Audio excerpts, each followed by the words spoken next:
Hi, good morning.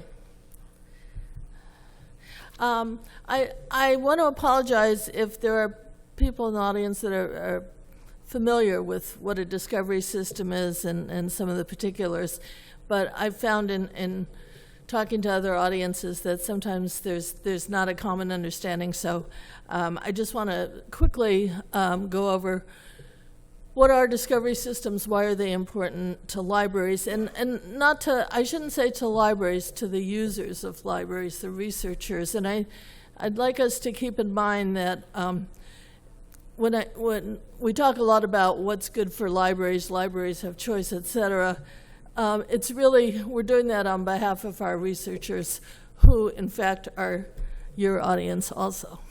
So, discovery systems came about because we knew that our users wanted a simple search box to find our information resources. They expected the same kind of experience as they had with Google for search and relevancy. And our library environments were full of silos. You had to go to the public catalog, you had to go to the databases, you had to go to an A to Z journal list, and truthfully, our users were very confused. They didn't know where to go for what. They didn't know where to find good resources. So a lot of them reverted to Google. And I guess we were trying to sort of counter that trend and see if we could come up with a much simpler environment and a much more effective environment for our users. The other thing was they were always in our online public catalogs, which contain basically metadata about our books and media and journals. They were always trying to find articles, and we could see them putting in searches for articles in our public catalogs. So we knew that what we really needed was one thing, and we call it Discovery System, which combined the traditional library holdings with journal articles, open access resources, images, anything that might be available to them. Oh well. It's important to know that some people have some libraries have discovery systems, and they also have an online public catalog, and they use both sort of simultaneously. But in many places now, for instance, at Northeastern, we no longer have traditional catalog. So we have a discovery system, and within the discovery system, you can, for instance, exclude articles if you want, or you can include them. But our default is to have everything together so that you're searching the library holdings and scholarly content at once. So discovery systems have many things that they need. They really need an intuitive interface. They need good relevancy ranking. They need functioning delivery information so users know how to get a hold of what they find. But, and there are pros and cons of each system. No system is perfect, and their systems are developing. They're getting better all the time. But the one thing is that basically the system is only as good as the content that's provided within the system. And just to give you a feeling for it at Northeastern, so this is our home page of our website, and right from the home page we have a search box, and the user can put in the search. Here I've put in student retention. Here I'm searching library catalogs and articles, you can see to the right. And again, I can refine that to just search the library catalog. But this is our default search. And then I get the results, and in this case, I've got an article and I've got a journal. If it doesn't appear that there's a book in this, but if there was a book, depending on the relevancy ranking, the book will be on the list also. So they're getting, hopefully, some relevant material on their topic. So how did this all start?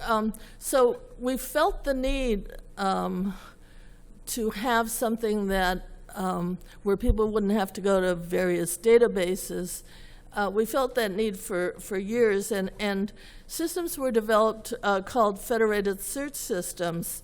The difference between federated search systems and discovery systems was that in federated searching, the search actually went out to a number of databases that were specified and searched each database, came back with results at various speeds, and then those results were combined.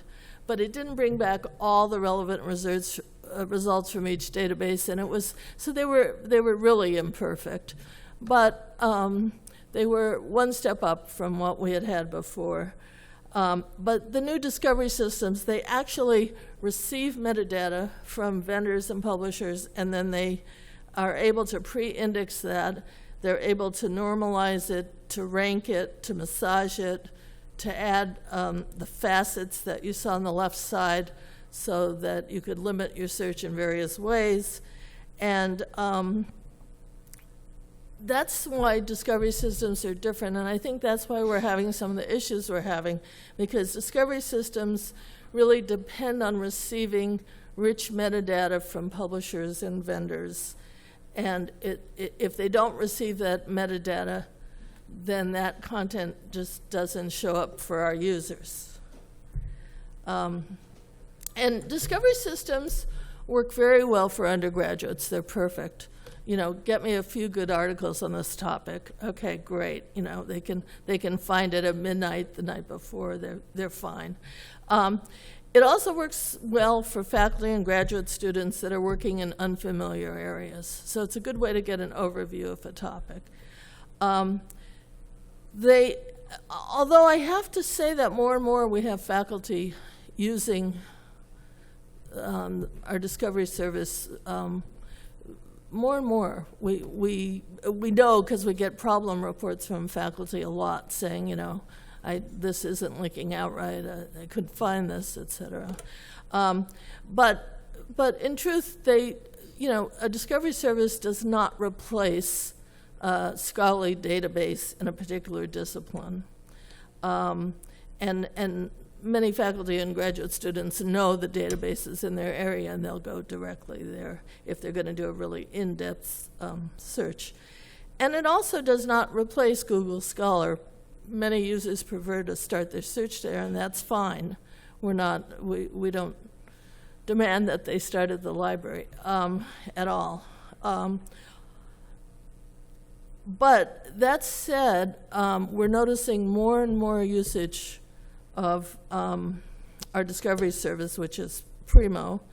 And we notice that when people do interlibrary loan requests now, more often than not, the referring source is our discovery system and not so much external databases.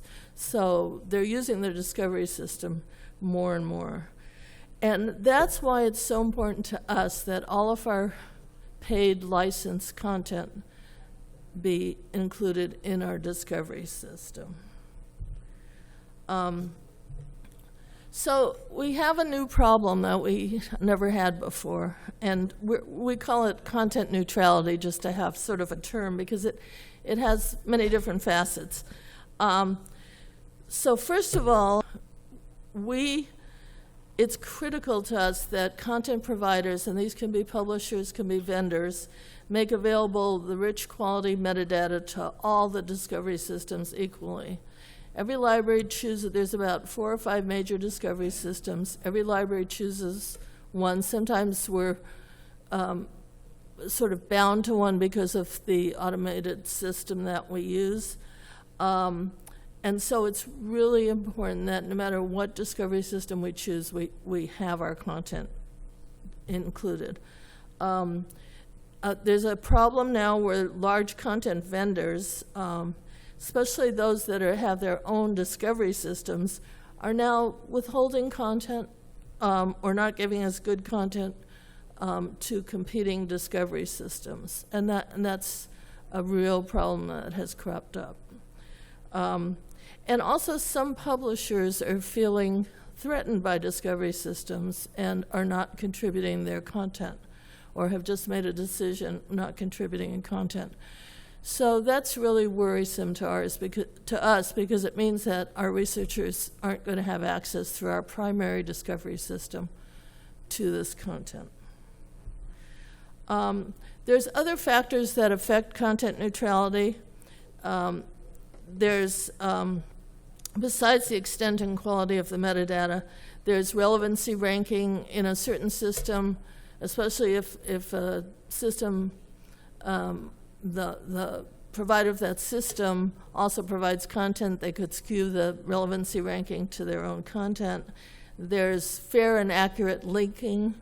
The linking needs to be as good for all published content, and sometimes it's not. Libraries have some control over how these systems work, and we need to do more, as Bruce will tell you. Libraries need to do more to ensure that the content neutrality is there in the discovery system, but sometimes we can't. One big thing, and I'll talk about this on the next slide too, exclusive deals between content providers and vendors are killing us. It means that we're not able to offer all content to our users, and I'll talk about that in a minute. And there's big money involved.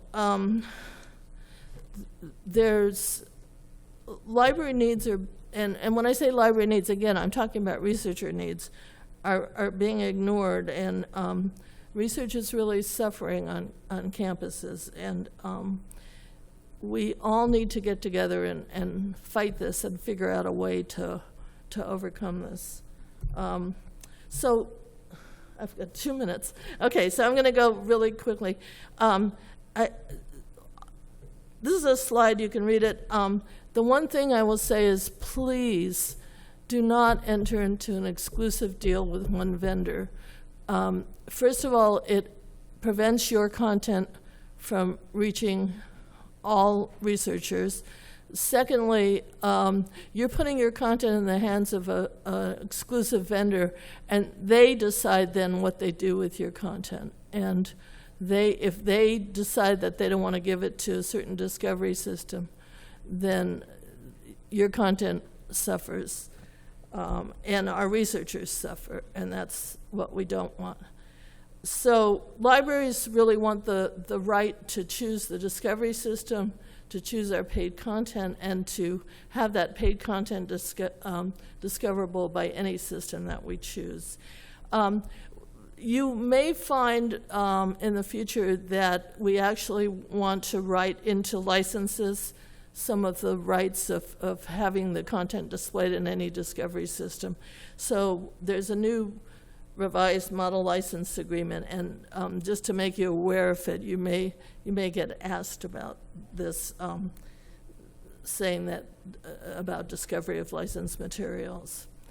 And so just to stress that I think that the aim of publishers, if I'm not wrong, is to reach their readers, reach their researchers. But if I know that the content is not being provided in the discovery system, I'm much more apt to cancel something. And if it's not in the discovery system at all, it's not going to get discovered. And people will tell you stories about the metadata, et cetera, that discovery systems aren't as good. But the truth is, if it's not there, it's not going to get discovered. We're just now starting to get some data on usage. And Bruce has one perspective on it. The data is not standard yet. The data is not really reliable yet. But two things to point out is ProQuest, who has contributed all of their metadata now in full text to Primo with to the Ex Libris system Primo, is starting to show very large increases in usage of their content for those libraries who have the discovery system. The other thing is, I was talking to someone from Springer last night.